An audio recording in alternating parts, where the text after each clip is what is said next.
In this video, I'm going to show you how to remove remembered accounts on Instagram.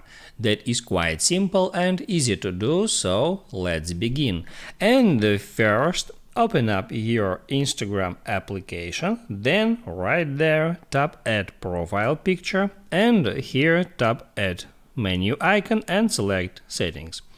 Then scroll down to the very bottom where right here you can tap Add Log Out, and then you can check mark all of your remembered accounts right here and then tap on Log Out and then confirm it. It moves you to that login web page where you can just tap right here at that bottom to log into any of that accounts or to both of them.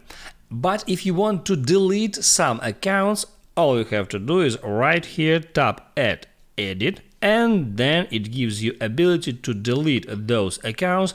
All you have to do is just hit at that cross icon. It asks you if you want to remove that account, and it says that you will need to enter your username and password the next time you want to log in.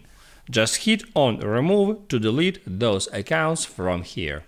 If this video helped you out, don't forget to like and subscribe.